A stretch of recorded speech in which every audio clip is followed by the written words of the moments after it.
Hello, welcome back. I get a fair number of questions regarding what cameras I'm using and microphones, things like that. So I thought I would do a little series of videos on what camera equipment I use. Now I've got a lot of stuff, I don't use all of it all the time, but I'm kind of a gear junkie, so I like to collect cool things, and that means I've tried out different cameras, and I have some cameras that are kind of special purpose or I only use for one sort of a thing. Like the only reason I bought the little GoPro was to put on the FPV style drones, because these don't have a camera for capturing really good video on them in most cases. They have a camera to fly with, but it's not the same. So that's why I bought the GoPro. But that's not what I want to talk about today. Just an example of why I've got so many different oddball cameras. In fact, the cameras I'm shooting this video on are not the cameras I typically use for making videos, because the cameras I typically use are the ones I want to talk about today. So as we start this little series of videos, I thought I would start with the cameras that I typically take to the blacksmith shop to make the blacksmithing videos. And these are the things that I use for most of the videos I make, unless I need one of those other kind of special purpose cameras. And of course, those are what I'm filming this on, so you can see this. Now I can't see a thing myself. And I keep these cameras in this Pelican case so they're better protected going back and forth to the shop. And if I've got them in the shop but I'm not actually filming, they're well protected. Unfortunately, while I'm filming in the shop, it's hard to protect them and they're quite vulnerable. But so far, I've been pretty lucky. So what I have in this box are the cameras that I take back and forth to the shop and stuff that I use to kind of support that. And just a few things that are kind of handy to have on hand. Like I say, it's not everything I have. I've got other stuff stashed around various places. But the main cameras I use are these Canon M50s. And we'll talk about these in a little bit more detail here in just a second. And I have two of the Canon M50, so they should have the exact same color science, and the settings can be the same, and that keeps pictures looking a little bit better. Both of these have the kit lenses on them, and I have a couple of spare lenses.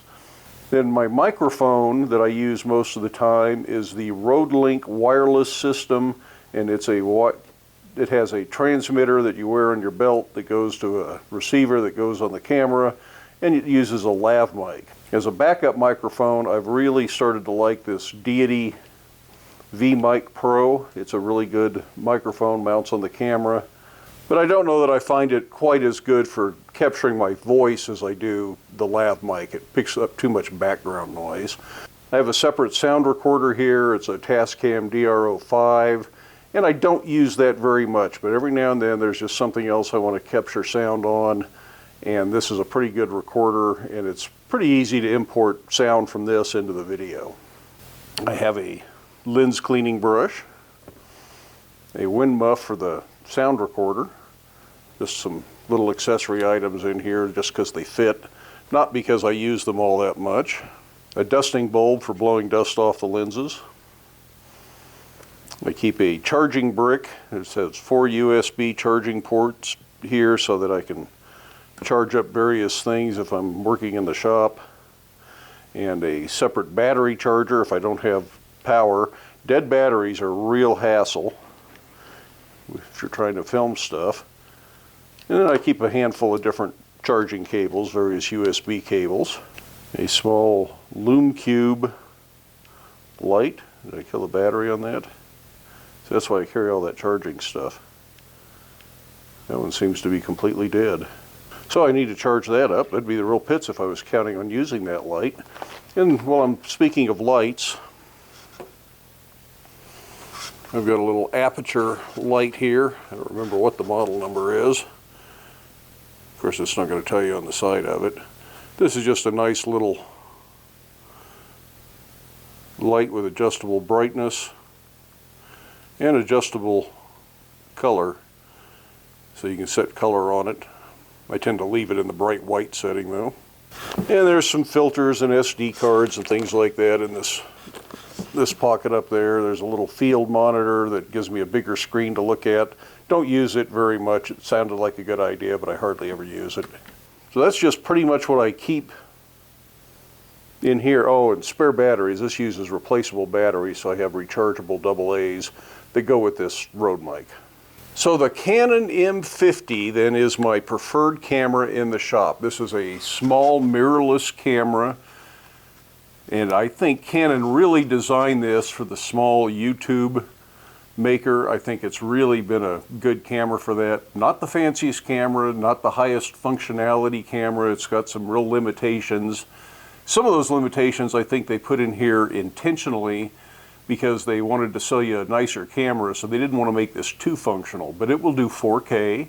It has focus peaking, which I really like, which makes it a lot easier to manually focus. And the more I learn, the more inclined I am to use all manual settings. I try to make sure both cameras are set up the same, with the same shutter speeds, same apertures, and that way things tend to look a little bit more consistent.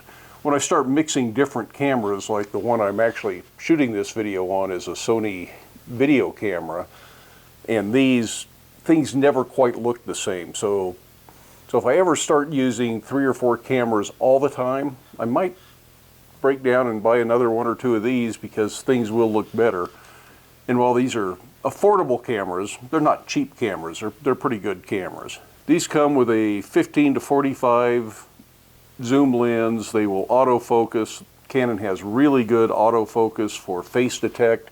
So if I'm talking to the camera, I use the autofocus, but if I'm shooting stuff at the anvil, I find the autofocus gets a little bit confused, and that's why I like to use manual focus for the stuff at the anvil, as long as I remember to focus it. Sometimes I forget to do that, and it's like, what happened to that shot? Another advantage to using 2 cameras, though, if you screw up the focus or the audio on one camera, hopefully the other camera can make up for it.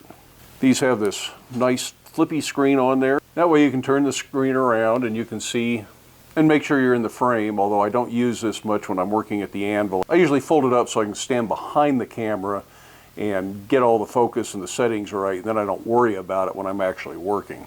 But if I'm looking at a camera like I am now, I've got the flip screen out on this one, so I make sure that I'm actually looking at the camera and I'm not over here somewhere thinking that I'm in front of the camera, or have my head cut off a little bit because I'm not paying attention. So the flip screen really comes in handy for that kind of stuff. And like I say, it has full manual options. It has interchangeable lenses. And the lenses that I've got here, these are not Canon lenses. They are not automatic lenses. These will not use autofocus. These are completely manual. And I actually get some pretty good results, and these are a lot more affordable than the automatic lenses because they are manual lenses. They don't have as many bells and whistles. This is a little Meek? I'm not sure how you pronounce that. It's a 25mm lens, 1.8 aperture. So this one really can get some nice shallow depth of field, gives you that nice blurry background that people like. Pretty good lens. And then I have a longer lens that serves sort of as a telephoto, although it's not truly a telephoto lens, but on the mirrorless camera, because of the crop factor it's close, it's an 85mm lens, also a 1.8 lens. So these can be really nice. I don't use them as much as I would like to because you got to think about it. You got to remember to change lenses, and I kind of hate changing lenses in a dirty blacksmith shop. But when I remember to use them and I'm really thinking about it, you can get some pretty good effects. And this one allows me to be further from the anvil, so the camera is not as vulnerable if I set it further back. The Canon M50s do have a microphone input on them, so when I'm using the Rode wireless mic, I just plug that in over there on the side, and this is supposed to mount on the top of the camera. I did have a little incident the other day where I bumped the camera and it tipped over. Camera survived fine, but I broke the foot off of the microphone. I've got an email out to Rode. I'm going to see if I can get a replacement foot.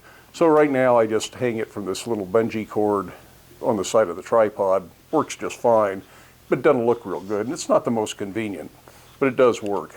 I suppose someday I should do a full review on the Canon M50 and really just talk about what it is and how it does what it does, although I'm not really a camera expert. I know a lot more about cameras than I did when I started this journey, but I'm far from being an expert on them. So these are just cameras that, after shopping around, after watching a lot of reviews, I decided this was the camera I wanted to go with, so it's the camera I went ahead and bought, and I've been very happy with them. They are a little bit limited. They don't do as much as a lot of the fancier cameras, but until I learn to do everything this camera will let me do, I don't think I need something that does more, because I because I haven't reached the end of my learning curve on these yet. Now I think we will do some other videos to talk more specifically about the microphones and my other microphone options and other sound recorders. That's one of the things that I've done a lot of trial and error trying to find what I really like best. The one I'm recording on right now is a proprietary microphone that only works with the Sony video camera. And it's not a bad little microphone, but it's not the best microphone in the world. I like the RodeLink a lot better, and there are lots better microphones out there that I haven't tried. But so far I'm pretty happy with that. But I've got a lot of different mics that I'll talk about in just an episode about microphones. I'll talk about the lights I use. Again, not the highest end, but they seem to work for me. I'll talk about all the little specialty cameras that I either use with the drones or more likely to take out for a trike ride when we do a trike ride. I've been working in the garden so much lately, we haven't been out on the trikes. Maybe this afternoon we'll get a trike ride in. So these videos won't be the be-all, end-all on recommendations for camera gear, just to look at the cameras I'm using, and if you like the effects I'm getting and you like what I'm doing here on YouTube, those cameras might interest you, and I do have a few links that I think are affiliate links down in the video description, although nobody's ever bought anything from those links. So I don't know if I really get paid from those or not, or how many sales I'd have to make before I ever got any money from them. So, but if you're interested, there might be a link down there that might talk about some of this stuff. Anyways, that's all I've got. I'm going to need to go get to work. There's still more work to do in the garden before we can plant, and there's still work to do in the blacksmith shop, and hopefully there's that trike ride later this afternoon. So I hope you enjoyed the video. Give it a thumbs up if you did. If you haven't done so already, I would love it if you hit that subscribe button down there. Feel free to stick around, watch a few of the other videos. Of course, share the videos with your friends, but then try to get out, do something fun, do something exciting, work on a hobby, work on something around the house. One way or the other, enjoy your day, enjoy life, and we will see you for the next one.